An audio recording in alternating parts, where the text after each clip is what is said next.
Bueno, em, ¿qué hemos visto hasta ahora y qué vamos a ver hoy en este segundo encuentro de los cuatro previstos?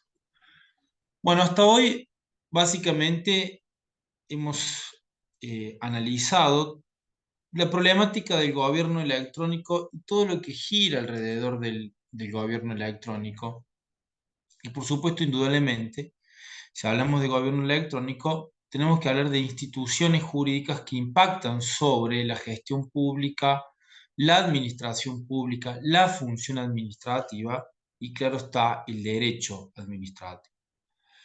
Y para estudiar lo basal, digamos que era lo arquitectónico, que era lo instrumental, que era la primera parte de en esta lógica de la sistematización que nos habíamos planificado en el sentido de que, por un lado, tenemos un gran capítulo de lo que ya es, y por el otro lado, un segundo capítulo hacia dónde vamos. Hacia lo que ya es, indudablemente tiene que ver con el gobierno electrónico y el gobierno digital, y lo que hacia dónde vamos tiene que ver con la utilización de sistemas inteligentes con algún grado de autonomía a través de sistemas que logran o facilitan automatización de procesos en donde la administración puede llegar a tomar alguna decisión en forma independiente sin que intervenga la persona humana en el caso concreto. Esto es la problemática de la implementación y el despliegue de IA o inteligencia artificial en el ámbito de la administración.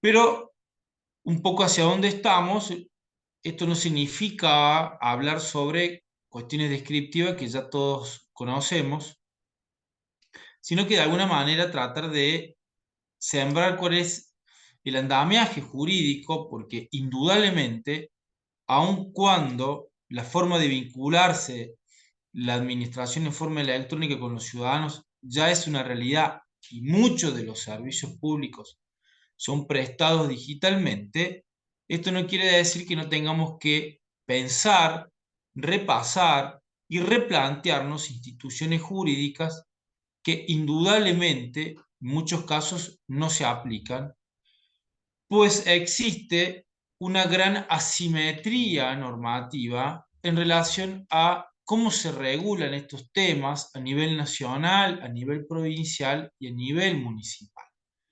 Indudablemente, esta diferenciación, este desequilibrio regulatorio hace que tengamos que problematizar respecto a estos temas e indudablemente también hace que tengamos esa necesidad de plantear modificaciones normativas para dar el paraguas jurídico a esta realidad que nos invade diariamente y que, insisto, es una necesidad cotidiana de la administración. En estos temas, para repasar lo que hemos visto, hasta ahora, básicamente, hemos repasado los conceptos de modernización, transformación, simplificación, utilización de TICs en la administración pública. Para esto, por supuesto, hemos también analizado cuestiones que de alguna manera son presupuestos para estos objetivos de modernización, que son el concepto de buena administración, de buen gobierno, el concepto de un gobierno electrónico, también lo vinculado al concepto de una ciudad inteligente o smart city, todo lo vinculado a derechos que son instrumentales también y que son precondiciones para una administración que utilice TICs. Ahí hemos dicho básicamente son dos. Por un lado, el derecho de acceso a Internet como un verdadero derecho humano. Aquí, aun cuando exista normativa garantizada a nivel nacional, esto no quiere decir que a nivel local los gobiernos subnacionales también tengan responsabilidades en generar las condiciones para la conectividad. Aun cuando a nivel nacional el decreto 690 que modifica la ley de Argentina Digital, la 27078, y que defina el acceso a Internet como un servicio público en competencia, y por lo tanto el Estado se posiciona en garante obligado a suministrar ese servicio público, pues integra uno de los derechos sociales instrumentales que a través de él se permite otros tipos de derechos como trabajar, ejercer industria lícita, el esparcimiento, el acceso a la información pública, la libertad de expresión, el acceso al conocimiento y cuánto otro derecho de naturaleza sustancial se permita a través de la conectividad o el acceso a Internet. Los españoles hablan del principio de indiferencia de la competencia, porque básicamente,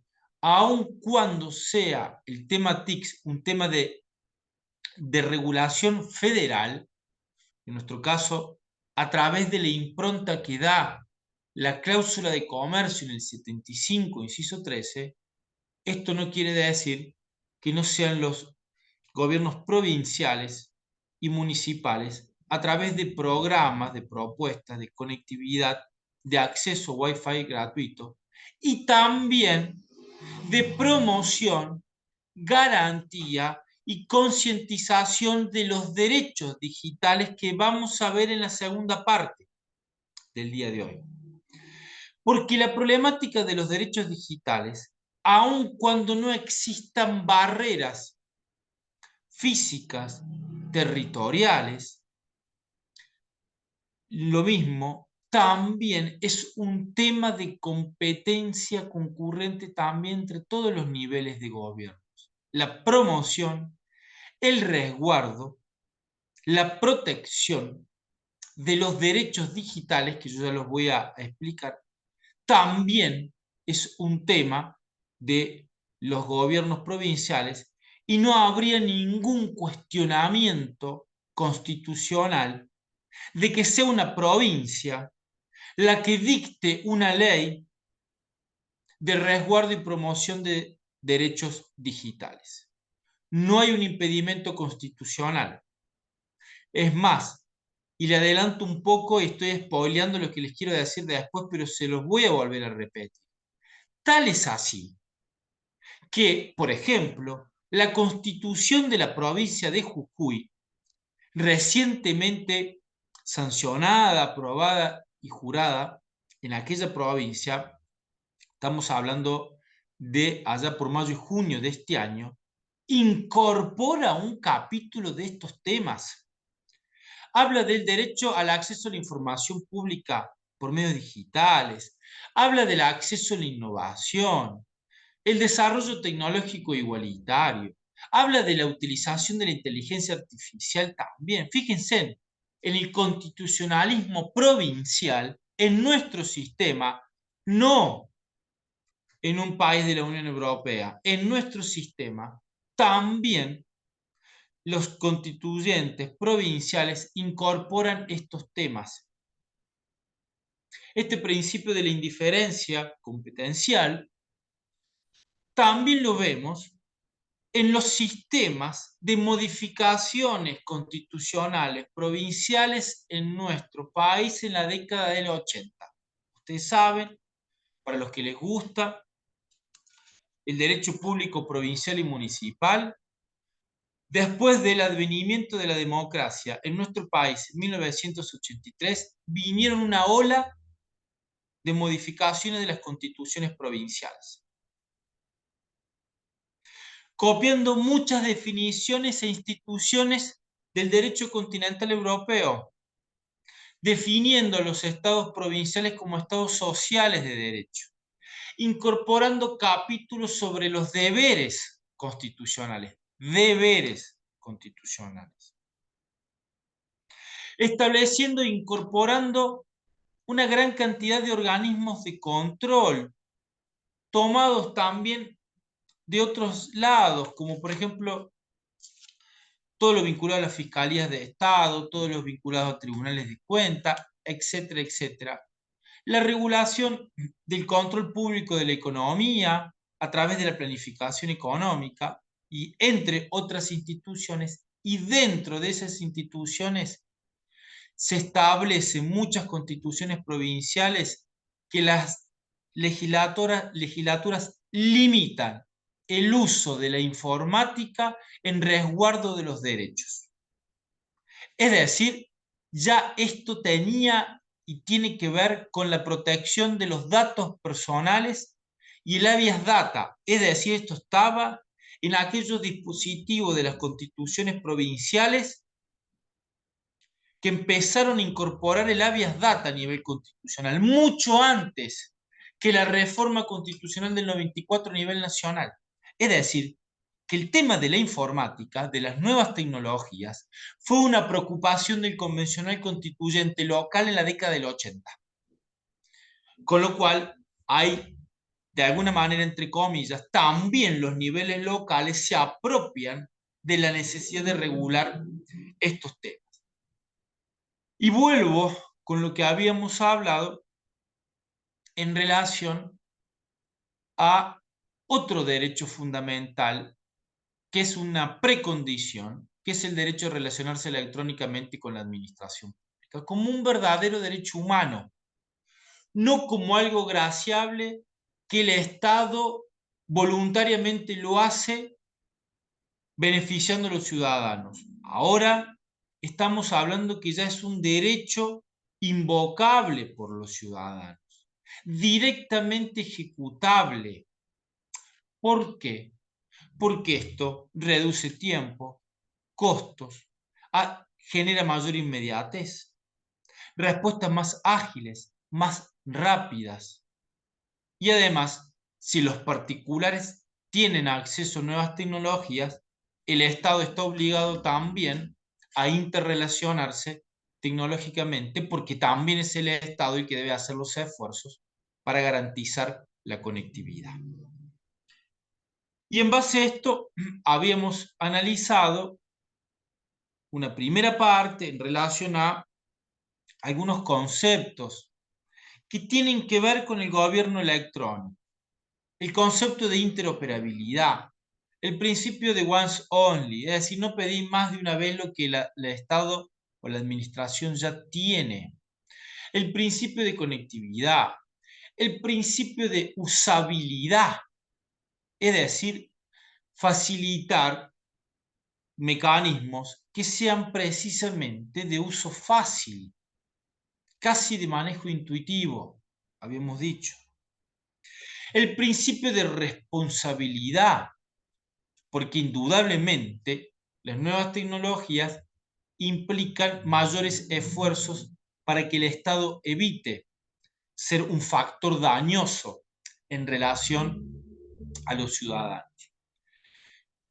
También el principio de protección de datos personales como uno de los temas transversales que trasvasa todos estos temas, porque indudablemente siempre está la protección del dato personal y que decíamos que también la Ley de Protección de Datos Personales es una norma de aplicación por la administración pública, indudablemente, aun cuando podamos pensar de que existe la necesidad concreta de que existe una ley específica de protección de datos personales para el sector público.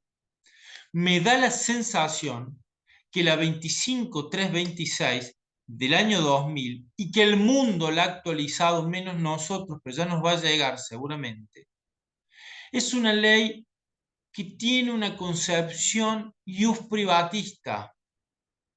Me da la sensación que fue pensada en resguardo de los derechos de la lealtad comercial, de la información crediticia, de la información cambiaria, de la información financiera de las personas, pero no tanto es analizada desde la perspectiva ius publicista.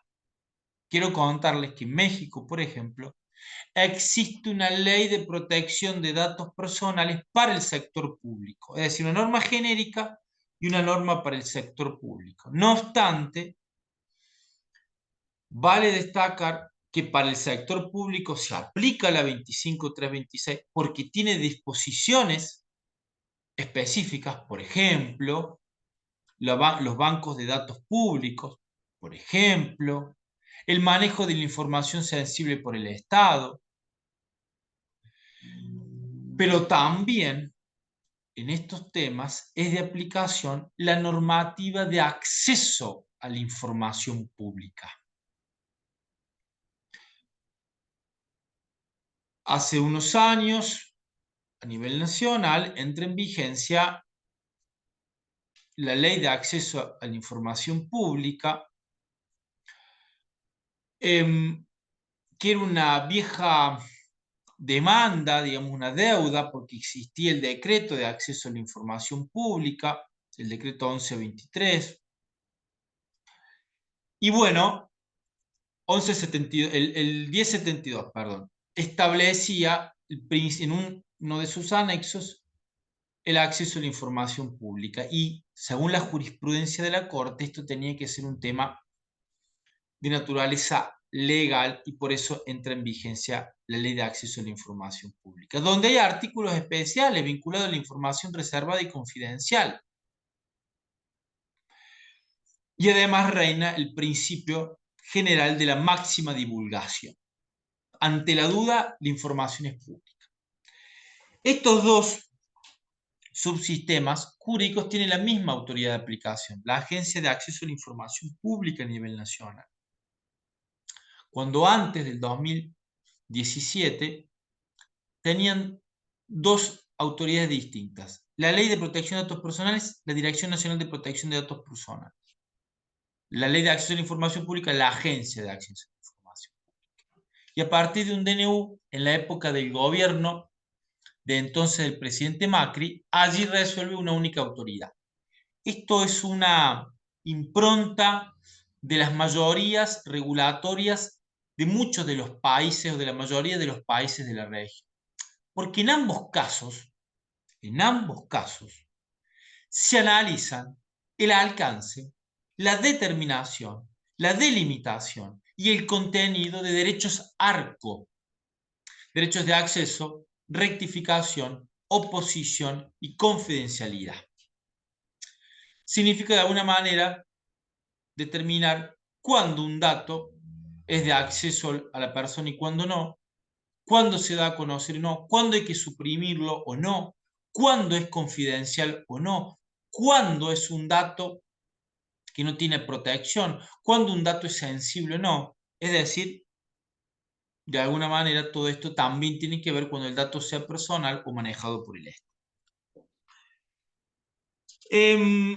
Y también habíamos visto que en materia de gobierno electrónico uno de los aspectos fundamentales es el principio de infoalfabetización, es decir, reducir la brecha digital. El Estado debe fomentar el estudio, la capacitación, el análisis, la formación en nuevas tecnologías en cuanto a los dispositivos y también en cuanto a las plataformas.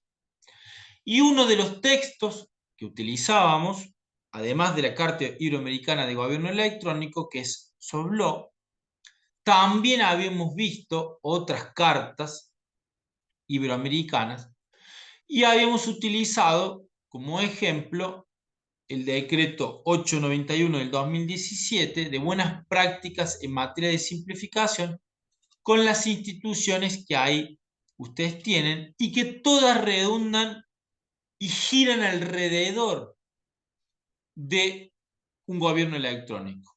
La necesidad de empezar a pensar en el silencio positivo, las declaraciones juradas y la buena fe, además de la participación ciudadana, porque indudablemente las tecnologías afirman y ayudan a la participación ciudadana, lo vinculado a las mejoras continuas de procesos en la utilización de las nuevas tecnologías, lo vinculado a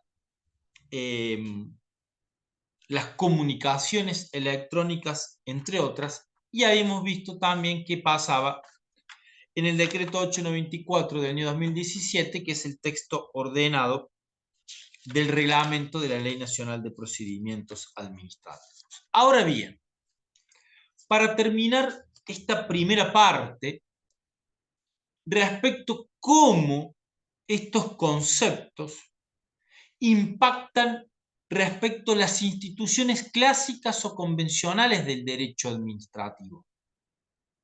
Porque allí vamos a ver de qué manera vamos a nuevamente pensar en la reconfiguración de algunos institutos o de los capítulos del derecho administrativo por todos conocidos. Organización, acto, contrato, etcétera, etcétera.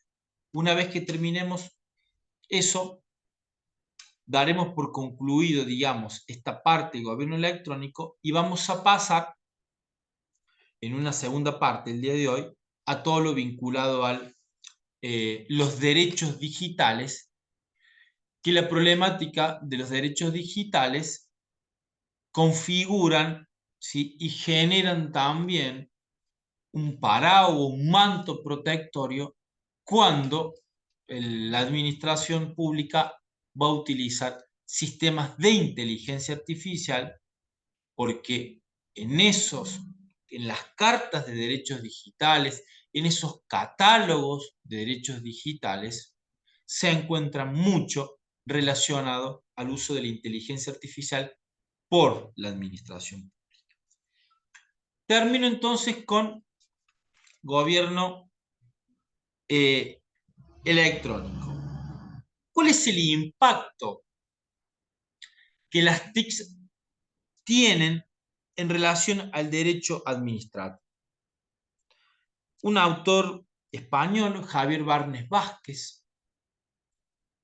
Javier Barnes, conocido, que ustedes pueden googlear y muchos de sus trabajos están colgados, él habla del derecho administrativo de la información.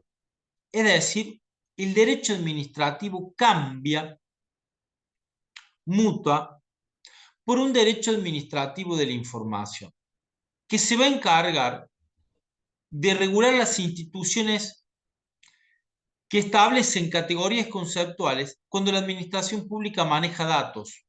No solamente esta interrelación de datos, administración versus administrados, sino también regulaciones vinculados a datos entre los administrados. Indudablemente, esto del derecho administrativo de la información también lo vemos en el ejercicio de las potestades públicas ante la Dirección Nacional de Protección de Datos Personales y ahora la Agencia de Acceso a la Información Pública, porque ejerce función administrativa, ejerce potestades de naturaleza administrativa o sancionatoria también, de naturaleza reglamentaria, porque dicta actos administrativos reglamentarios a través de resoluciones generales, con lo cual hay muchos de los aspectos competenciales de entes que incluyen la organización administrativa que tienen que ver con temas de datos. Y además es la administración pública la que va a manejar esos datos. Esta relación, ¿sí?, ciudadano-Estado. Por lo tanto, un derecho administrativo de la información, porque entiende que la administración pública es un ser datado, es decir, uno de las herramientas fundamentales que tiene son los datos personales para el proceso de toma de decisiones. Por lo tanto, debe tener especial consideración en el resguardo de la normativa de protección de datos personales, ni hablar de los derechos constitucionales en estos temas, intimidad, privacidad, honor, etcétera, sino también va a dictar normativa reglamentaria. Derecho administrativo de la información. Y dice Javier Barnes Vázquez que en relación a la información y los datos que emplea la administración pública, datos que su titular es el titular, es decir, es el ciudadano.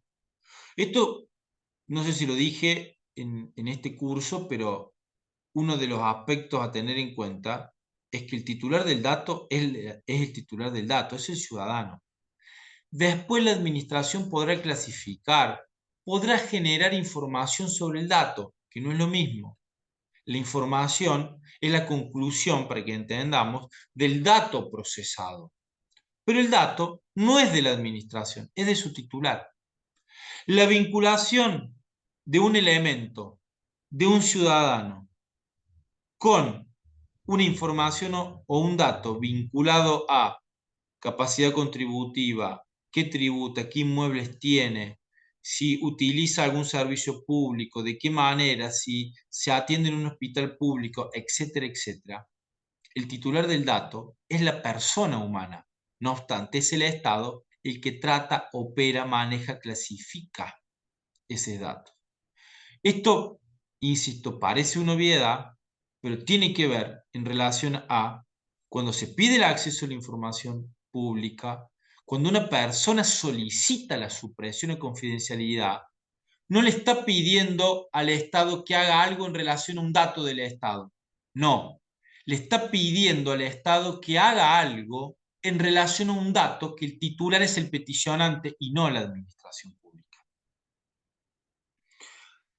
Y en este tema, cuando la administración pública utiliza datos, dice Javier Barnes Vázquez, debe estarse al principio de prohibición de defecto. El principio de prohibición de defecto. ¿Qué significa esto? Que la administración pública en la regulación de estos temas no se tiene que quedar corta. Es decir, acá, más que simplificación o reducción de normativa, en este tema tiene que haber una regulación robusta, porque estamos hablando muchas veces de información sensible. Y esa información sensible que se hackea, que se difunde, que se hace pública, va a generar indudablemente posibilidades, digamos, de responsabilidad o alternativa, de posibilidad de responsabilidad patrimonial en contra del Estado. Esto nos lleva también a uno de los principios en estos temas, en el derecho administrativo de las nuevas tecnologías, que se denomina el principio de equivalencia funcional. El principio de equivalencia funcional es que allí donde existe una figura clásica del derecho administrativo, también necesariamente debe existir una contrafigura, una adaptación de esa figura en términos tecnológicos.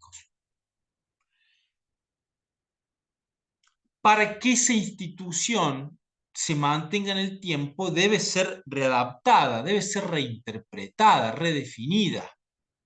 El acto administrativo electrónico, los contratos electrónicos, la organización administrativa, el teletrabajo, entre otras, tienen componentes también de naturaleza de nuevas tecnologías o relacionado a las nuevas tecnologías y al gobierno electrónico.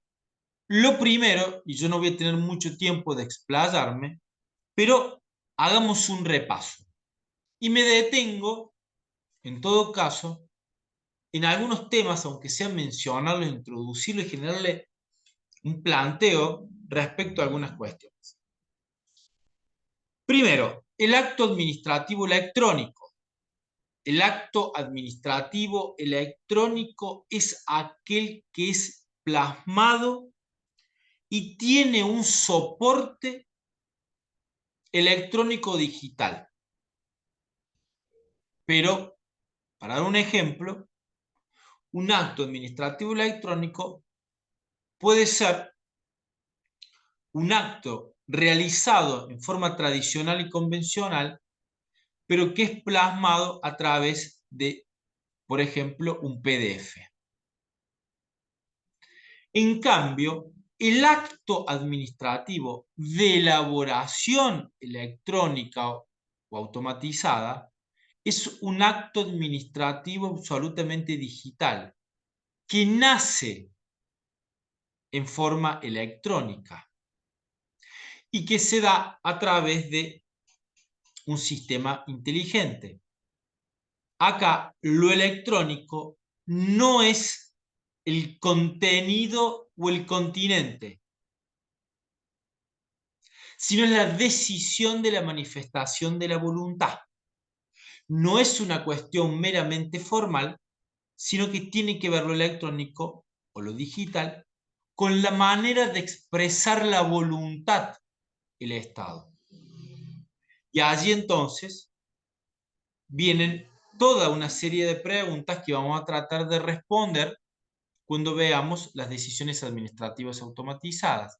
Y básicamente tienen que ver con hasta qué punto puede la administración pública utilizar un sistema inteligente con algún grado de independencia en donde se tome una decisión o un acto o se dicte un acto administrativo donde no intervenga la persona humana en el caso concreto. Un ejemplo evidente es, por ejemplo, algo muy simple, la plataforma Cuidar, en la época de la pandemia, donde llenabas tus datos y te autorizaba o no circular. Y eso lo hacía en forma automática, con un sistema muy básico, digamos, y esa autorización era un acto administrativo, una autorización para circular. Es un acto administrativo, una manifestación voluntad del Estado. Por lo tanto, acto administrativo electrónico y acto administrativo de elaboración electrónica.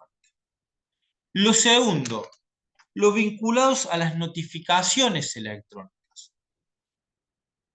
Si hablamos de un procedimiento electrónico y antes de un gobierno electrónico, obviamente vamos a estar a un sistema de notificaciones electrónicas muchas veces automáticas.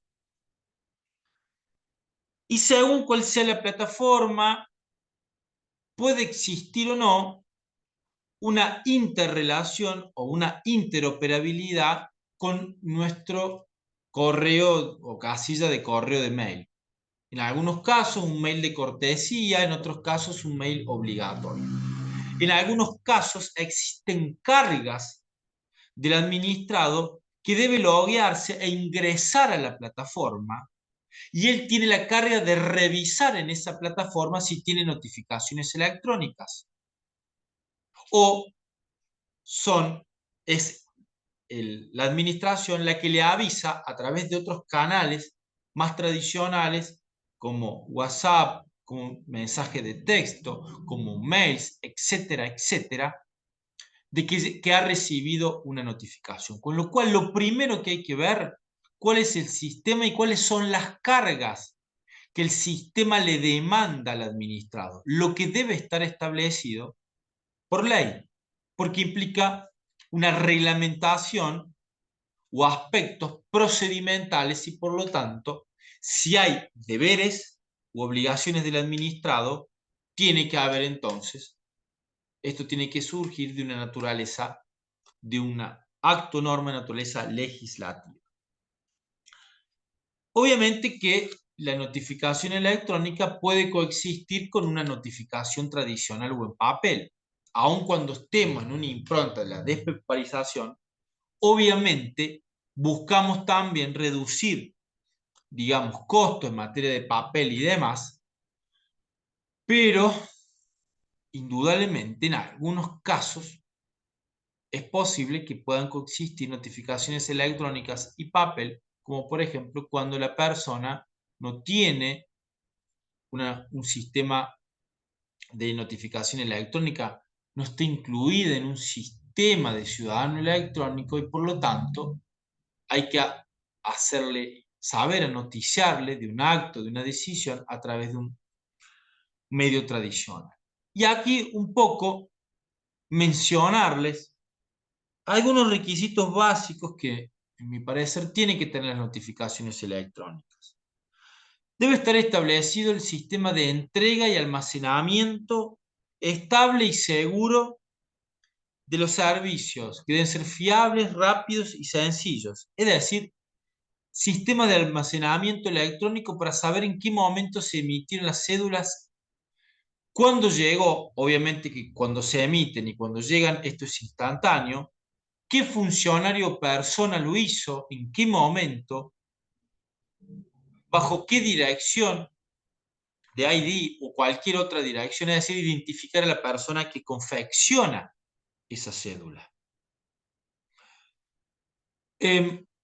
Como yo estoy como administrador, tengo que admitir. Ahí está. También la protección de la confiabilidad e integridad de la información del mensaje. Es decir, el mensaje debe ser confiable y debe resguardarse su integridad. Identificación y autenticación de las partes intervinientes. El fechado indudable de elaboración, transmisión y recepción del documento. El respeto al principio de usabilidad, disponibilidad de formatos compatibles, porque indudablemente esa plataforma tiene que ser compatible con un sistema operativo que tenga nuestro teléfono, porque de lo contrario, esto atenta en contra de los beneficios del sistema. Y también la seguridad informática en materia de infraestructura también. Tercera institución, lo vinculado a la responsabilidad del Estado.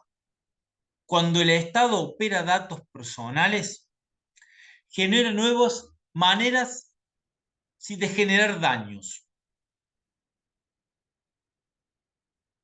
Y entonces tiene cargas y obligaciones de seguridad.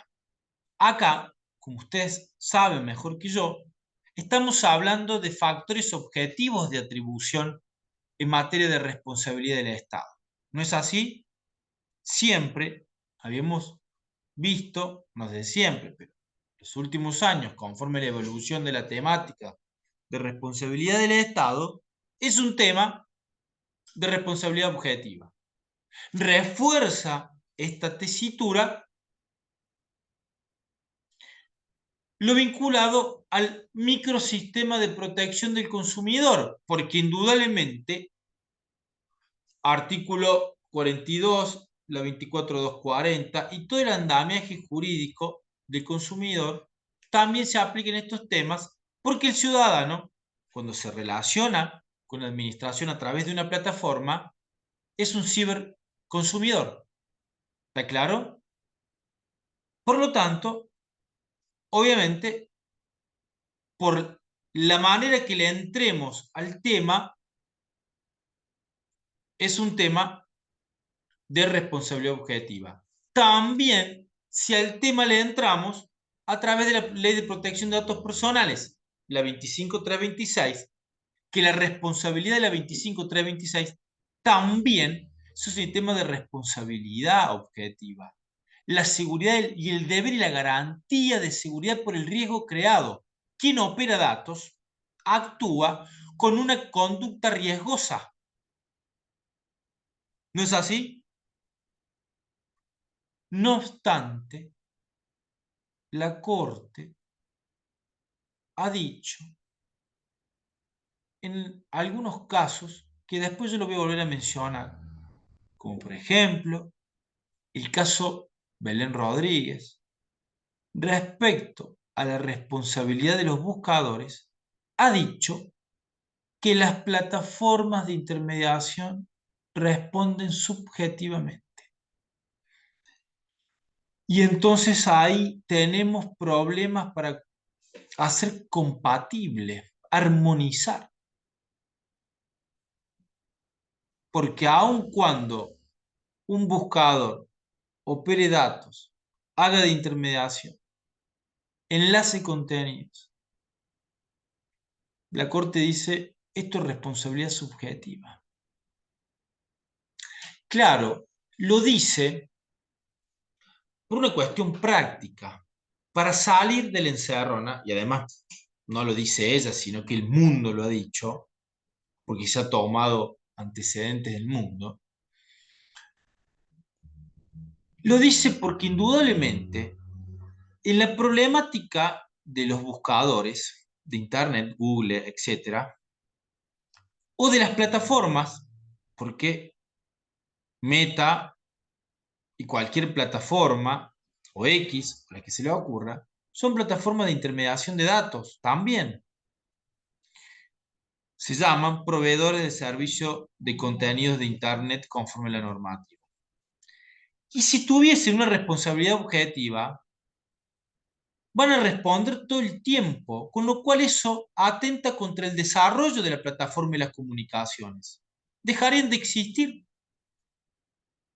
Si van a responder por la misma información o el dato dañoso, un acto lesivo que genere calumnias e injurias, por ejemplo, si va a responder Instagram o X, con lo cual poco podrían mantenerse, digamos, con vida en nuestro sistema. Por eso es un tema complejo, digamos, pero no obstante, cuando hay un tema de responsabilidad del Estado puro, es decir, el hospital de la provincia tenía un listado de información de personas contagiadas con HIV y ese listado esa información fue hackeada y se publicó, el Estado responde por los daños y perjuicios bajo un principio de responsabilidad objetiva. No hay dudas en estas cuestiones. Doy un ejemplo, digamos, obvio, burdo, pero indudablemente esto puede darse en un montón de cuestiones, sobre todo en datos sensibles, porque no solamente cuestiones de información de salud, cuestiones de género, de preferencia sexual, ideológica, religiosa, política,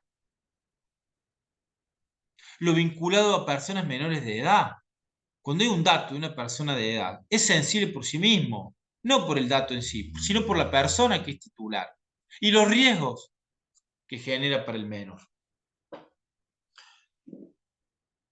Cuarto, procedimientos administrativos electrónicos. Bueno, todo esto que hemos hablado, que la administración pública utiliza las nuevas tecnologías en el marco de todo el procedimiento electrónico, pero también hemos dicho que en algunos casos es posible que utilice los soportes tradicionales.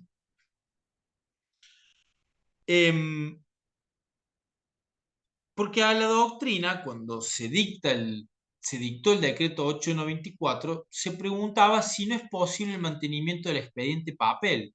Y obviamente sí es posible el procedimiento a través de un medio tradicional, convencional como el expediente papel.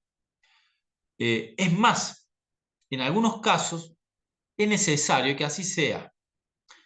Y acá tiene que ver con lo que hemos dicho respecto a la protección de las personas vulnerables, porque en determinados aspectos, situaciones, que en forma determinada o coyuntural o eventual se encuentre una persona imposibilitada del ejercicio pleno de sus derechos, el Estado debe generar mecanismos de posibilidad defensiva especial a través de trámites especiales o asistentes virtuales también. Habíamos dicho, creo que en este curso, respecto a que la ley de simplificación y trámite digital de la provincia de Córdoba incorpora un capítulo a las personas en situación de vulnerabilidad, con lo que es muy sano para el acceso a los servicios públicos y a la defensa de la persona y sus derechos en sede administrativa, en definitiva, el principio de tutela administrativa efectiva. También esto tiene que ver con la organización administrativa. Indudablemente, las TICs en la organización administrativa nos lleva a preguntarnos si todavía es necesaria descentralizar, transferir competencias, recursos humanos, bienes de capital, oficinas al territorio, es decir, descentralización y desconcentración, cuando cada computadora implica una descentralización en sí misma. El acercamiento con el ciudadano se da a través del sistema digital, no a través de una oficina en la manzana o en el barrio del ciudadano. Por lo tanto, esto nos lleva a reconfigurar nuevos conceptos respecto a la organización administrativa digital. También algo quiero decirles en relación al empleo público. Y acá, obviamente, está toda la problemática, por un lado, del teletrabajo y las garantías complementarias al teletrabajo.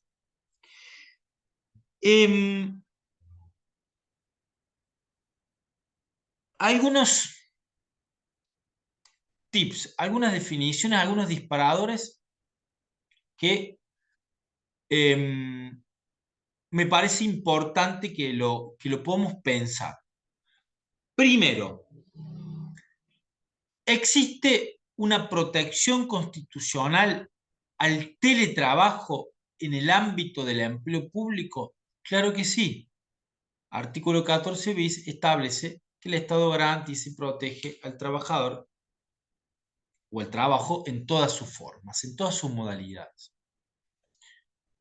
Bien, ¿existe un verdadero derecho del agente público, del servidor público, a prestar esos servicios a través del teletrabajo? ¿Es posible definir al teletrabajo desde la perspectiva de un derecho de la gente? Indudablemente, en mi opinión, por lo menos yo creo que no. Porque aquí debe primar la eficiencia y la eficacia en la prestación de los servicios públicos. E indudablemente debe estarse a los criterios de la organización administrativa para mejor disponer, readecuar, establecer funciones, relocalizar a los trabajadores, prestando sus servicios en los lugares físicos de la administración o en forma deslocalizada. Deslocalizada es decir, fuera del ámbito habitual de prestación de sus servicios. No obstante, aun cuando no exista un derecho del servidor al teletrabajo, es decir, a que sus servicios se presten en casa a través de las TICs, puede haber situaciones donde debe garantizarse. Por ejemplo, una persona que tiene otras personas a cargo y por lo tanto, entonces, si no existe una verdadera fundamentación y motivación, puede garantizársele el teletrabajo. O en aquellos casos de los traslados donde las personas se modifican su sede y quedan a 30, 40 kilómetros del ámbito de la administración pública donde diariamente deben concurrir. Por lo tanto, pueden esos casos y en algunos otros casos vinculados a situación de vulnerabilidad, derechos económicos, sociales y culturales, es decir, hay que ver alguna situación de vulnerabilidad, tiene que ver con la franja etaria, tiene que ver con las condiciones de salud, tiene que ver con la posibilidad de traslado, etcétera, etcétera. Ahí sí puede haber un derecho exigible del trabajador respecto a la administración pública. Sigo con el análisis. ¿Qué norma debe incorporar el teletrabajo en la administración pública? Yo no sé cómo ha sido en la provincia de Río Negro, pero a mí me da la sensación de que aun cuando deba estar definido en términos generales estatutariamente, es decir, en los estatutos de empleo público, los regímenes jurídicos básicos, etc. En mi opinión, la mejor manera de regular estos temas es a través de los convenios colectivos de trabajo, porque indudablemente uno de los aspectos que informa el teletrabajo es el aspecto de la flexibilidad, y son los convenios colectivos de trabajo, según también las categorías, las funciones y las actividades, las que pueden establecer el trabajo a distancia o el trabajo en el hogar o el home office. Una cosa es un trabajo manual de los operarios y otra cosa es una actividad distinta, intelectual, de oficina, etcétera, etcétera, donde tranquilamente ¿sí? pueda hacerse a través del teletrabajo. Indudablemente es lo que están haciendo ustedes ahora, formándose, tomando este curso desde su casa y no desde la sede física del trabajo diario. También es importante destacar algunas garantías complementarias al teletrabajo. Primero, el derecho a la desconexión digital.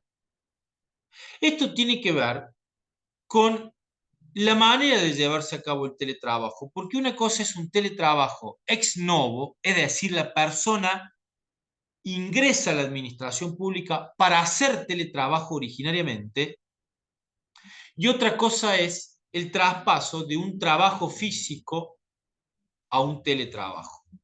En este caso, es importante la manifestación de voluntad de esa persona de aceptar esa situación y la posibilidad también de revocar y revertir esa manifestación de voluntad para volver a su ámbito común físico de trabajo. Y una de las garantías es el derecho a la desconexión digital, que tiene que ver indudablemente, y no es otra cosa que el descanso diario, semanal, anual y vacaciones pagas establecidas constitucionalmente.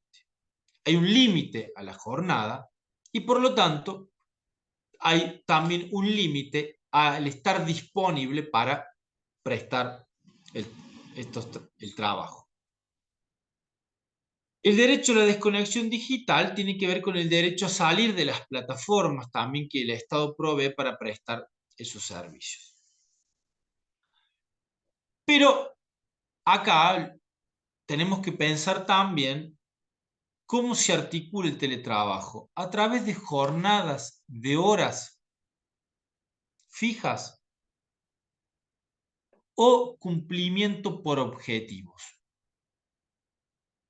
Los beneficios de la institución indudablemente van a estar dados por el cumplimiento de los objetivos o lo que habíamos hablado en el primer encuentro, un mecanismo de gobernanza de un gobierno por resultados a través de metas indicadores. Si la impronta de estos temas es la flexibilidad, por lo tanto, lo que hay que controlar no son las 4, 5, 6 horas o 7 horas trabajando, sino la productividad, que el trabajador y la gente cumpla. Estamos hablando de un abogado que dicte, emite determinada cantidad de propuestas de dictámenes en las áreas legales, por ejemplo, y así cada uno tendrá sus metas, objetivos e indicadores.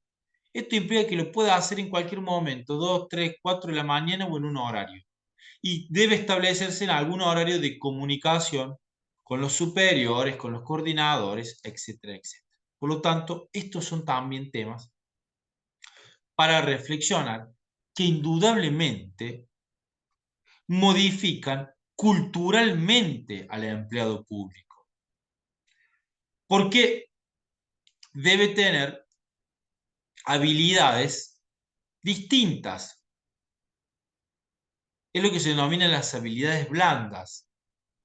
Es decir, por ejemplo, la asertividad, por ejemplo, la solidaridad, por ejemplo, la ausencia o la posibilidad de ausencia de control, el trabajo en forma independiente y autónomo sin que esté otra persona motivándola permanentemente.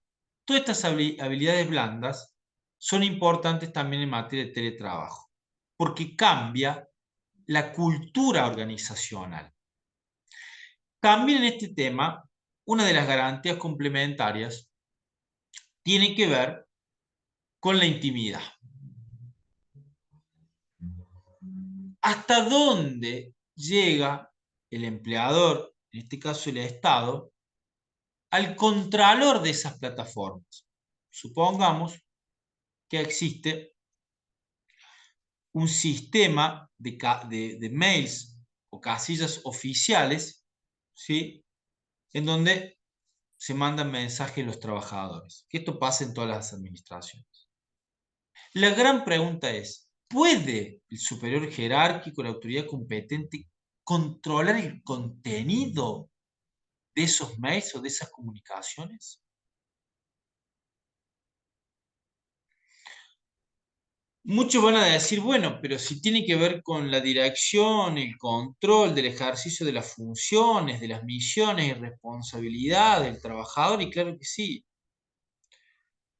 Otros van a decir, no, son comunicaciones íntimas, privadas, aun cuando sean con motivo del ejercicio de sus actividades, son comunicaciones entre personas.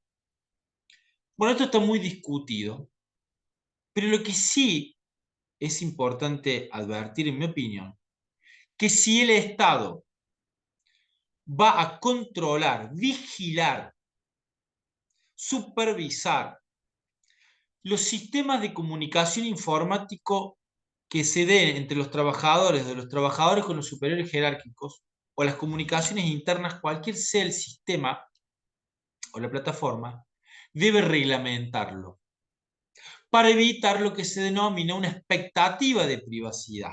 Es decir, una expectativa de privacidad donde el trabajador puede sentirse con el derecho a que tal comunicación es íntima y por lo tanto una confianza interna a que eso no va a ser revisado. Y esto de la intimidad y de la privacidad también tiene que ver con la responsabilidad disciplinaria por el uso indebido de medios telemáticos o medios electrónicos. Porque indudablemente de esas revisiones pueden surgir incumplimiento o la comisión de faltas disciplinarias o violación a los deberes y obligaciones que tenga el trabajador. Y por lo tanto, allí, nuevamente, entiendo que es necesario definir reglamentariamente las potestades, el ejercicio del control, hasta dónde llega, con la intervención también de los representantes gremiales, porque es muy importante que haga que también asociaciones sindicales también participen respecto del dictado de esta normativa. Y también cabe en cabeza de la agente la responsabilidad del uso adecuado de las redes sociales y los sistemas digitales. Por ejemplo, existe jurisprudencia en donde los agentes de salud pública de una provincia sacaron fotos a una persona que se había accidentado y esas fotos fueron viralizadas. Con lo cual, fíjense en la gravedad de la situación, que no se era consciente qué iba a pasar con esas fotografías. Bueno, a ver, ustedes habrán visto, como yo, por ejemplo, el cuerpo de Santiago Maldonado, que circuló en aquel momento cuando se lo encontró. Bueno, allí no sé quién habrá sacado esa foto, pero supongamos que hayan sido las fuerzas de seguridad. Bueno, hay una responsabilidad. ¿Cómo van a sacar y hacer circular fotos de ese estilo? Lo mismo los trabajadores del Poder Judicial también, o de los peritos, o de de los personal de defensa civil, de seguridad ciudadana, de las fuerzas de seguridad, donde por su trabajo tienen acceso a determinada información y por hacer un chiste, ser bromista, etcétera, eso se empieza a viralizar. Hay incumplimientos graves en estos casos. Y finalmente, en estos temas de las potestades disciplinarias, también podemos indagar en relación a si es posible que un trabajador público sea sancionado por opiniones vertidas en las redes sociales que vayan en contra de su empleador y que a través de una manifestación negativa respecto a su jefe, respecto al Estado, respecto a la administración y demás, se viole el deber de decoro. Que esto está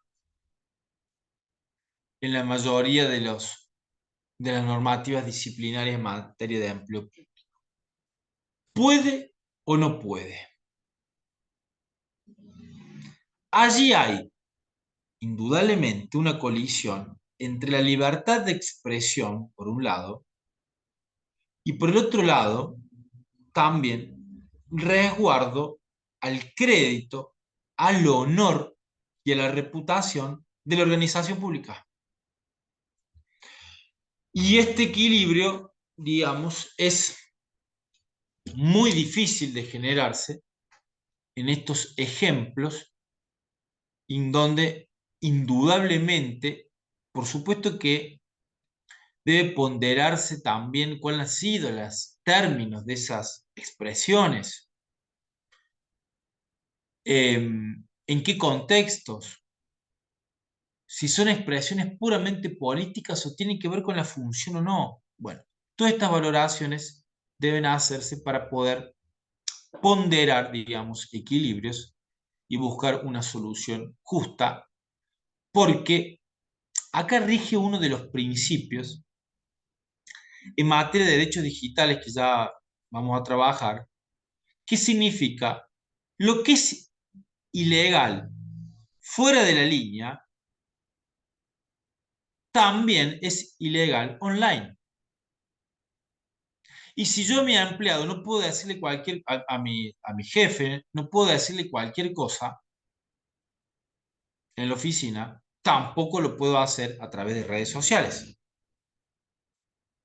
Independientemente de la situación del anonimato o no, no importa.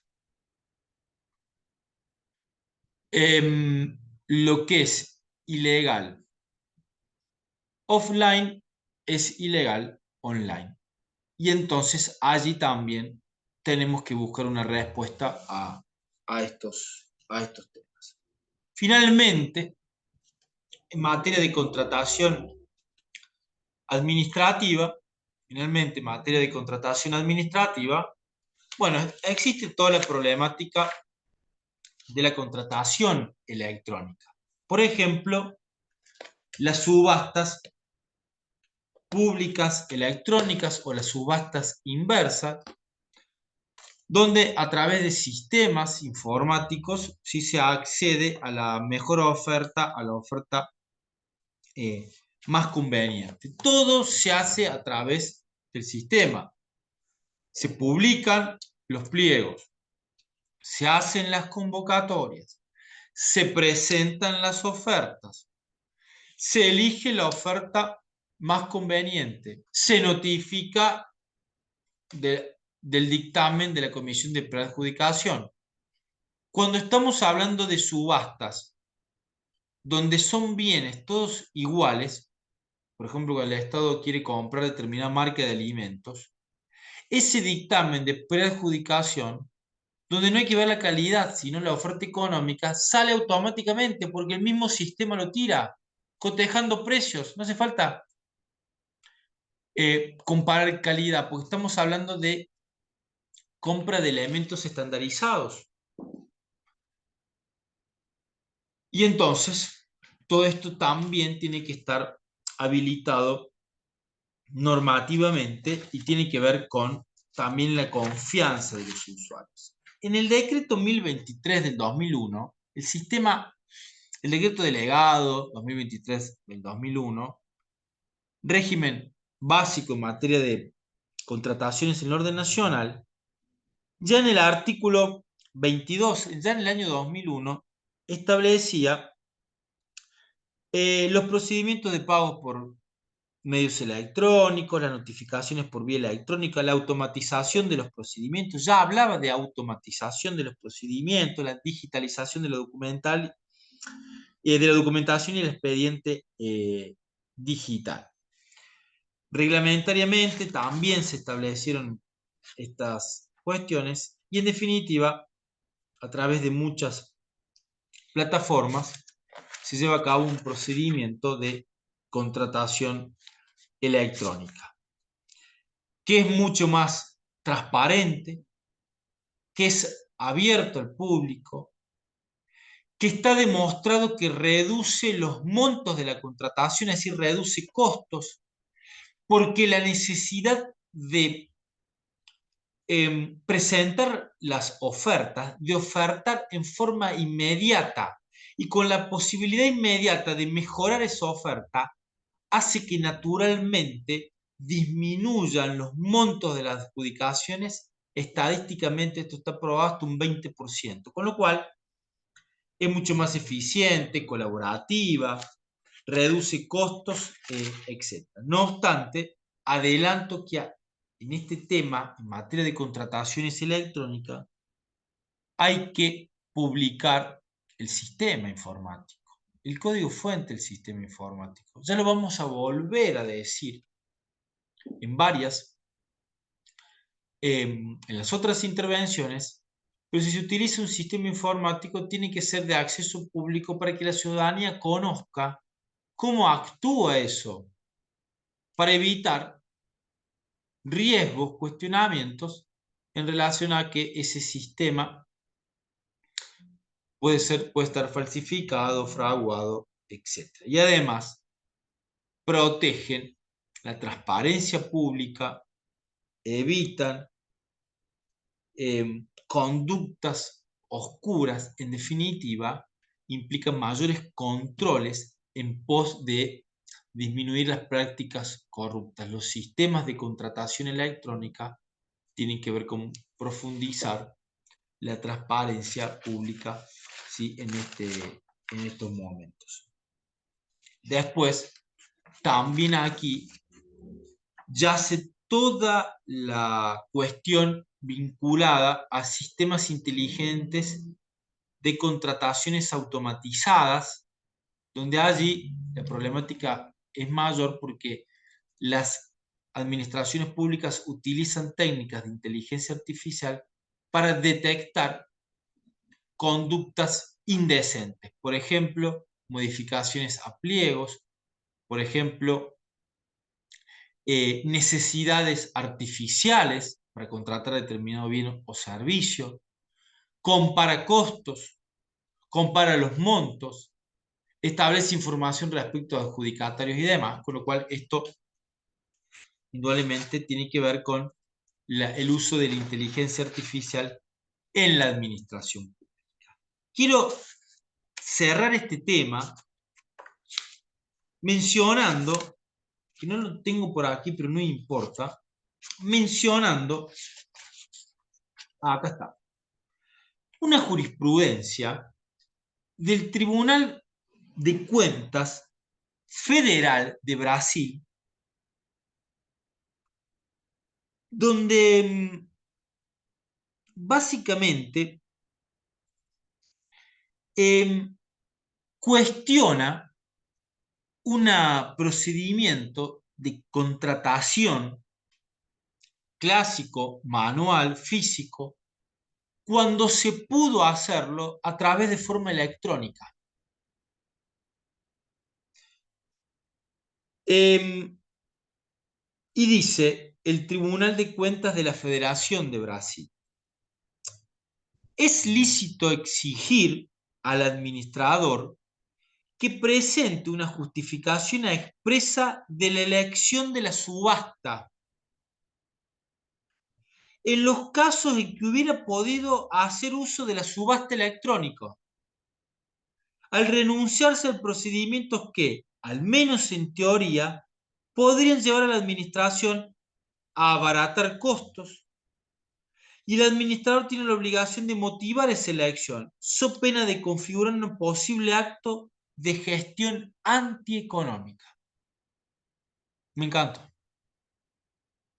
Entonces, si la administración tiene las dos posibilidades de contratar por vía electrónica o por vía manual, digamos, analógica, física,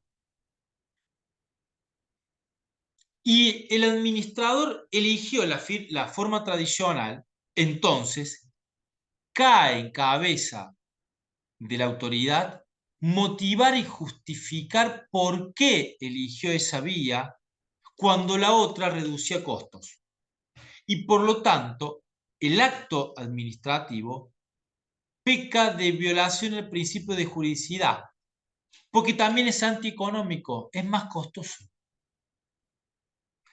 Fíjense en ustedes acá la importancia de alguna manera, frente a las dos posibilidades por igual, hay que optar por la electrónica o justificar por qué no se hizo. En otro dictamen, el Tribunal de Cuentas del Estado de Río de Janeiro, en agosto del 2020, estableció que la cesión, es decir, el procedimiento, fue una negociación electrónica y tiene el mayor potencial de aumento de la competitividad, que puede influir en la obtención de una propuesta más ventajosa, objetivo principal de desencadenar en el procedimiento de licitación. Y después dice, la opción por la negociación presencial, cuando habla de negociación se refiere al procedimiento de selección, la opción por la negociación presencial en detrimento de la negociación electrónica debe estar siempre fundamentada, dice. Por lo tanto, fíjense en ustedes cómo esto impacta en relación a todo lo relacionado a también la contratación administrativa, que le añadimos la categoría de ser contratación administrativa electrónica. Bien, hasta aquí que me explayé un poco más de lo previsto. ¿Alguna duda, opinión, intervención que por supuesto será muy, muy bienvenida? Profesor, yo le quería hacer una consulta en relación a algo que planteó. En realidad son dos consultas. Uno, en el uso de los correos electrónicos entre los profesionales que pueden ser de una institución, que muchas veces lo que, por ejemplo, a mí me sucede en mi caso, es que nosotros tenemos correos institucionales, pero se usan mucho para el manejo de datos que son sensibles porque son datos de salud y en este caso de usuarios de salud mental, correos que no son oficiales, correos a veces de los profesionales, correos que los servicios por ahí crean ellos mismos y transmiten información a través de estos correos. Si bien muchas veces se les solicita que utilicen los correos oficiales en general y a veces en el apuro y lo demás, uno se comunica a través de estas vías. En el caso de que se filtrara un dato y además en los correos oficiales nosotros tenemos como mencionado que no se pueden divulgar, que bueno, que el contenido si no está autorizado, aun cuando fuera el destinatario, tampoco lo puede utilizar. Pero bueno, yo lo veo como habitual y como son datos de salud, me pregunto en este punto sobre, Uno sobre la responsabilidad del Estado porque estamos en una institución que es el Ministerio de Salud y obviamente. Indudablemente hay una responsabilidad del Estado también, porque no controla debidamente a sus dependientes en relación a información sensible. Ujú, Y además permite, digamos, que utilicen medios de comunicación no oficiales, sino personales. Indudablemente, también es una responsabilidad del Estado, porque el Estado sabe que no puede controlar casillas de correos personal, sí. porque a la par de tu trabajo en esa casilla, vos podés, digamos, ceder, comunicarte con otro tipo de información que no Sí, tiene o por qué reenviar revisar esa información. o reenviar esa información. Y también hay una responsabilidad de la gente porque indudablemente también está manejando a través de un medio electrónico personal información que es oficial y que además es un dato personal sensible. Por lo tanto, digamos, más allá de que esto se dé en la práctica, se permita y demás, y que sea habitual, no es, en mi opinión, digamos, lo correcto, porque indudablemente genera riesgos para todos, para la administración del Estado en sí y también para el trabajador. Sí, respecto al marco jurídico para exigirles el uso de los correos oficiales, estaría en estas normas que usted mencionó, ¿no es cierto? Nosotros ya lo hemos exigido, pero bueno, es muy difícil en la práctica. Y otra pregunta mía tiene que ver con el tema del teletrabajo. Cuando un empleado exige trabajar a través de teletrabajo y es un empleado público que cumple funciones que muchas veces requiere que esté presente y alega alguna situación de salud, etcétera. Si bien en nuestro caso se ha negado por el hecho de que la prestación debe ser en el lugar y en la contratación que se hizo en el contrato se dice que tiene que cumplir Bien. 44 horas, que debe ser en el lugar, etcétera. Yo lo que no entendí de lo que explicó es si de alguna manera el empleado público podría exigir no prestar tareas en el lugar. Eso no, o sea, A ver, en términos generales, en mi no. opinión, no. No tiene un derecho el teletrabajo, pero en términos Sí. particulares, cuando existe alguna justificación concreta respecto a alguna situación de vulnerabilidad, de atender alguna cuestión concreta, o cuando ha sido la misma administración la que ha modificado algunas condiciones, ha generado un ius variandi. Por ejemplo, tener que trasladarse a una dependencia que está en otra zona distinta geográfica, Ujú, o le cambia la actividad, etcétera, y que además existe una, por ejemplo, una conformación del grupo familiar que genera dificultades. Por lo tanto, en pos del resguardo de la persona en situación de vulnerabilidad, porque puede ser una persona mayor de edad, si tenés a cargo tu abuela, hijos, hijas, etcétera. Bueno, también allí hay, me parece, planteo razonable y eventualmente deberá ser el Estado el que deberá justificar por qué en ese caso concreto, digamos, no te permite el teletrabajo. Creo que sin generar posibilidades desigualitarias, creo que desde la perspectiva de los derechos sociales, los derechos de los trabajadores, hay algunas situaciones concretas para contemplar. ujú. Esas eran mis dos preguntas, gracias. Bien. Bueno, Hola, yo te quería hacer una pregunta. No sé si se escucha. sí, sí, se escucha la hora. Vos hoy planteaste el acto administrativo digital, o sea, el expediente electrónico. Nosotros acá en Río Negro, no todos los organismos trabajan con el expediente electrónico. Vos tenés dentro de el expediente, por decir así, documentación digital o que se imprime, digamos, fue hecho en la base digital y después se imprime para No, el sí, papel. Puesto, sí, no tenemos sí. el Se corta expediente bastante, digital. Laura. No tenés buena conexión. Respecto de, mm, respecto de esa documentación, o por ejemplo, si fuera un acto administrativo, un informe, quitar que después se imprime para agregar el papel.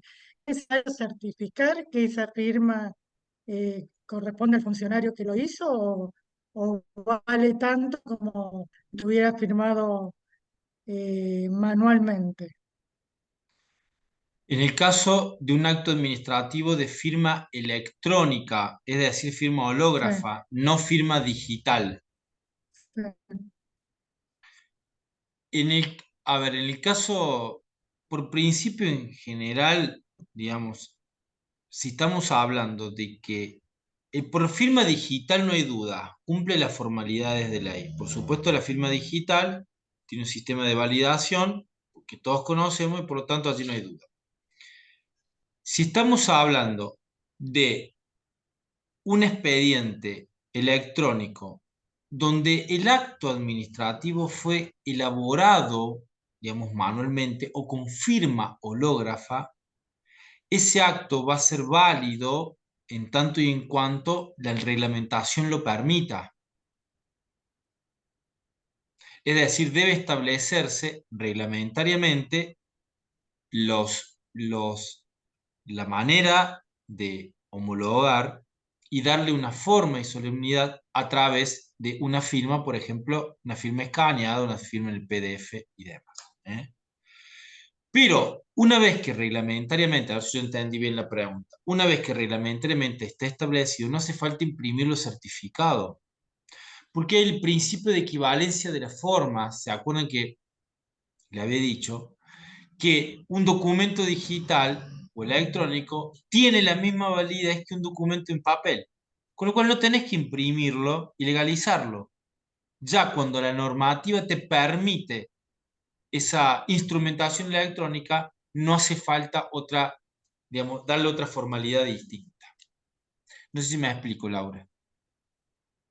sí, sí, sí, sí.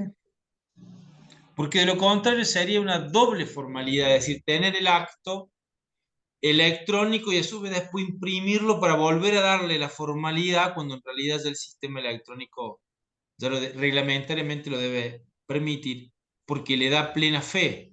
Es decir, ya es un documento público de forma electrónica o de elaboración electrónica.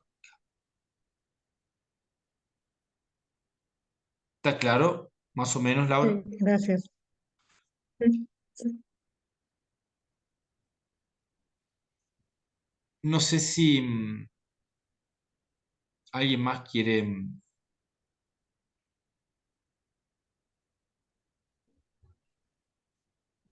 Bueno, vamos a compartir pantalla.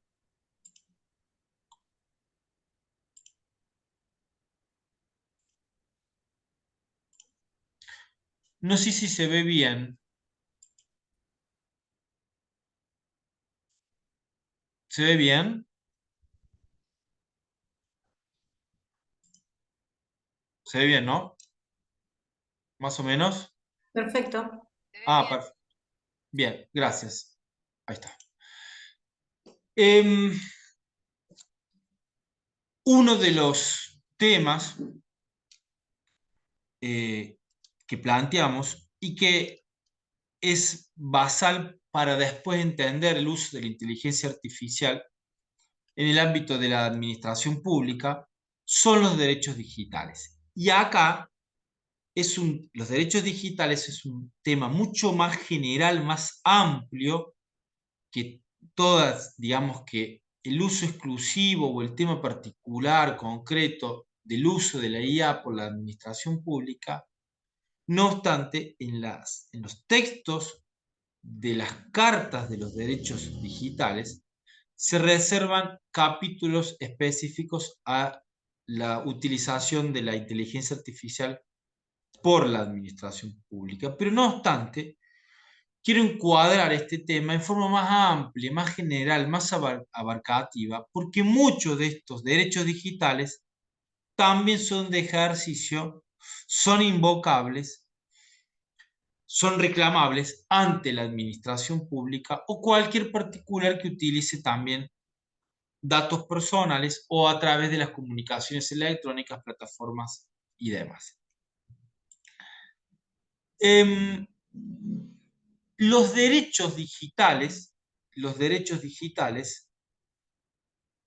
podemos decir que son todo tipo de derechos que se ejercen a través de las manifestaciones digitales, o si se quiere, cualquier derecho fundamental que se dé en un entorno digital.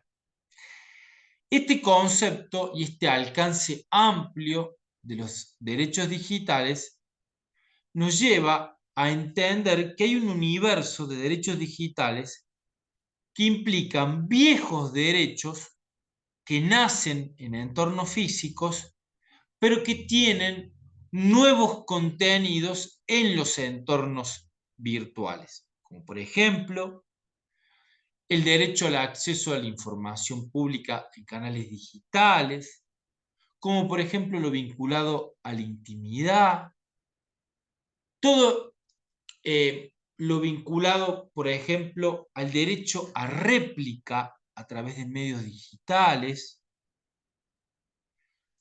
es decir, todos derechos clásicos convencionales que tienen una nueva esencia, un nuevo contenido o alcance o extensión, es decir, un nuevo componente en relación a los entornos digitales.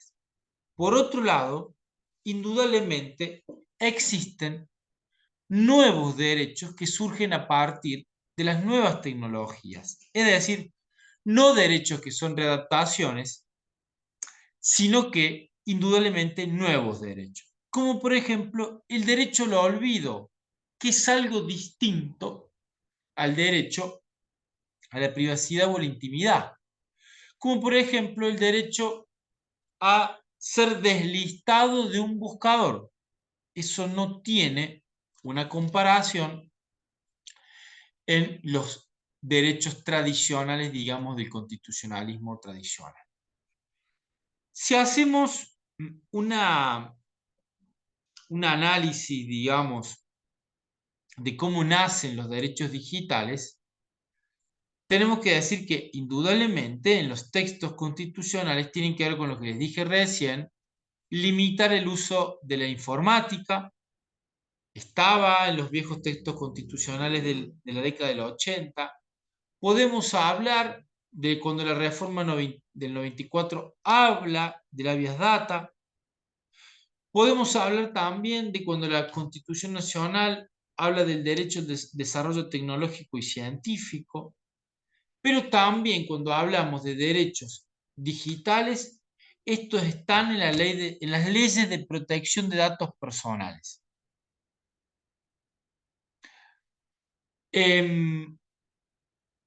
Que son no solamente aquellas leyes, digamos, de la década o del año 2000 en adelante, sino son nuevas leyes de protección de datos personales. Por ejemplo, la Unión Europea aprobó en el año 2016 y entró en vigencia en el año 2018 Reglamento de Protección de Datos Personales moderno para la Unión Europea, donde allí incorpora, por ejemplo, un derecho digital, el derecho al olvido o el derecho a la supresión, como para dar un ejemplo.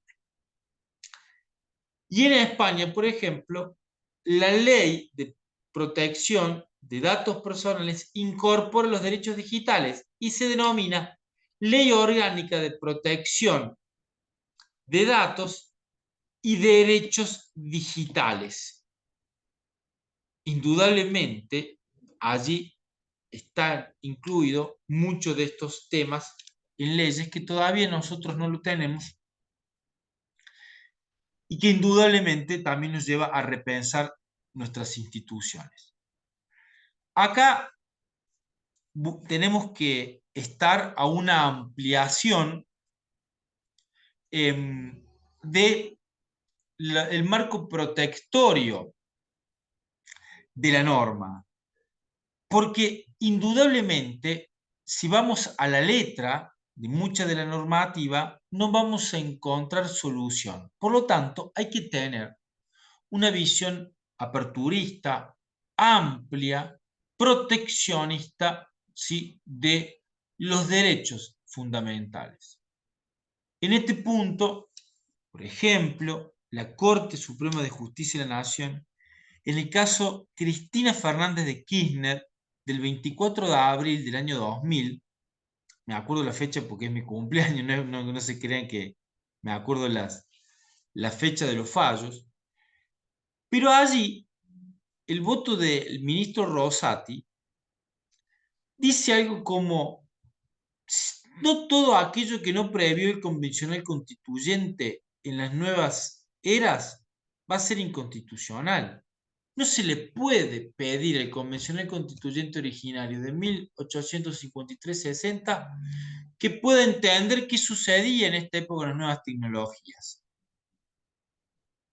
Y por lo tanto, aun cuando no esté establecida, en el caso que les comento, es sobre la posibilidad de que el Senado de la Nación pueda sesionar en forma remota, aun cuando no esté previsto en la letra de la norma del texto constitucional, esto no quiere decir que vaya en contra de la finalidad o el espíritu de la norma. Creo que ese fallo un poco tiene que servirnos como antecedente en las circunstancias que, aun cuando muchos de estos temas no estén incorporados en la letra, esto no quiere decir que estén prohibidos. Y esto no quiere decir que se haga una interpretación amplia, historicista de la cuestión, y que también puedan incluirse, ¿sí?, el aspecto digital de la cuestión. Porque indudablemente, de lo contrario, se puede caer, digamos, en la contradicción de la institución ser absolutamente inaplicable. En definitiva, esto tiene que ver con un análisis complementario y armonizante de la Constitución Nacional en estos temas. Cuando vamos a hablar de derechos digitales, vamos a utilizar distintas cartas de derechos digitales. Que de alguna manera estas cartas de derechos digitales son soft law, es decir, derecho blando. No es todavía derecho imperativo, sino que son normas que se utilizan de referencia para el resguardo de estos derechos. Todavía no es normativa imperativa, aunque en la Unión Europea se esté discutiendo en estos meses lo que se denomina la Ley de Inteligencia Artificial. Es decir, una primera ley de directa aplicación en forma inmediata a los tribunales, a los estados partes, perdón, de la Unión Europea. Pero estas cartas son recomendaciones. De alguna manera son normas de referencia respecto al alcance, la extensión y el contenido de los derechos digitales. Porque falta la incorporación constitucional de toda esta problemática. Y también quiero decirles que el Convencional Constituyente en el 94, en nuestro país, perdió una excelente oportunidad para, por lo menos, hablar de medios de comunicación, hablar de Internet, hablar de acceso a la información, tal como sí lo hicieron otras constituciones de la región, como Brasil, como Ecuador, como la de México, que habla de banda ancha, por ejemplo. Pero acá no lo hicimos. No obstante, hay que ir a una visión armonizante, una interpretación conforme al sistema internacional de derechos humanos. Hay que buscar una interpretación e integración amplia de la norma. Y las cartas que vamos a utilizar, me adelanto un poco en este tema, para que ustedes puedan, digamos, tener el antecedente: la Carta Española de Derechos Digitales del año 2021. También vamos a utilizar la Declaración Europea sobre Derechos y Principios Digitales para la década digital de enero de este año. También la Carta Iberoamericana de los Principios y Derechos en Entornos Digitales de marzo de este año. Y que estas cartas de derechos digitales básicamente parten de una visión, digamos, humanista del tema, si se me permite la palabra. Dice, por ejemplo, allí la Carta Europea, que la transformación digital no debe implicar un retroceso en los derechos. Lo que es ilegal fuera de línea es ilegal en línea. Esto ya lo habíamos dicho. Y también un resguardo a la persona en situación de vulnerabilidad. Y esto tiene que ver con las políticas públicas basadas en derechos. Protección, promoción, concientización de derechos, colocando a la persona humana en el centro del sistema. Y esas cartas hacen especial impronta a la persona en situación de vulnerabilidad también. Por lo tanto, allí hay un tema que merece un resguardo, que merece atenciones distintas, digamos, al centro o al grupo de universo de personas. Para entender también el alcance de los derechos digitales, también nos va a servir como una herramienta metodológica el derecho de Internet. Esto yo lo estudié en una tesis doctoral mía que fue publicada en unos libros en Astrea, 2 libros amarillos que se titulan Internet, en donde allí, en esos 2 tomos, uno trata de condensar toda la problemática del derecho de Internet. Y que el derecho de Internet tiene una regulación y un alcance jurídico distinto, tiene principios distintos, como por ejemplo, principios de la privacidad desde el diseño, principio de la colaboración internacional, principio de la protección de datos. Y estos temas hay que verlos desde los nuevos paradigmas, no solo de un paradigma de la libertad de expresión, porque muchas veces se piensa en estos temas desde la libertad de expresión y se repite la libertad de expresión para evitar, digamos, censura, pero se habla de una libertad de expresión genérica, abstracta, cuando en rigor de verdad hay un agravio de una persona concreta, de una persona situada. Es decir, cuando hay un tema, por ejemplo, de intimidad y privacidad. Y en esa balanza hay que poner que cuando va circulando una foto pornográfica, ¿qué libertad de expresión o derecho a la intimidad? Ahora yo me pregunto, ¿la libertad de expresión de quién? ¿O el acceso a la información de quién? ¿De quién? ¿No es más importante la privacidad y el agravio concreto, real, casi irreparable de una persona que su foto se está viralizando? Bueno, estos son temas que ya voy a volver cuando hablemos de derecho al olvido.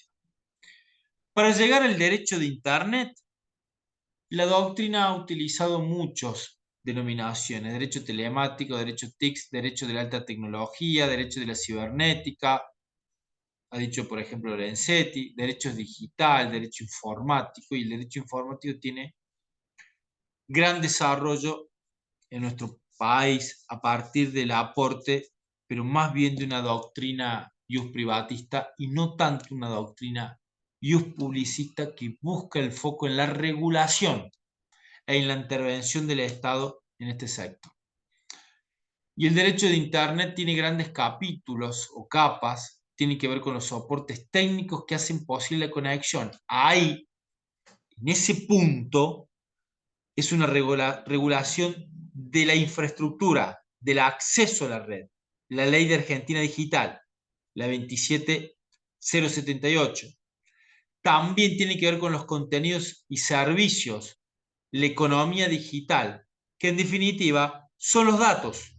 Allí, cuando hablamos de contenidos, hablamos de datos personales y por lo tanto, ley de protección de datos personales. Esto va indudablemente a una convergencia digital. Más que un derecho de Internet, un derecho de la sociedad de la información, como han dicho los españoles. En definitiva, todo lo vinculado a las comunicaciones digitales o electrónicas, independientemente que sean a través de banda ancha, que sean a través del teléfono, que sea a través de la televisión, que sea a través de WhatsApp, que sea a través de lo que sea, una ley de convergencia digital donde se unifiquen regulaciones de telecomunicaciones. Por ejemplo, el acceso a una red de banda ancha. Lo audiovisual, la ley de medios, es un régimen distinto. Y lo digital, todo esto en una normativa de convergencia tecnológica. Los principios que ya le dije, privacidad, seguridad del diseño, cooperación internacional, las tres estratos o capas del derecho de Internet, lo físico, el acceso, lo lógico, hacer todo compatible desde el punto de vista de la programación y los de servicio que son los contenidos. La regulación constitucional, aun cuando estemos en un caso constitucional no previsto, hemos dicho, es muy importante.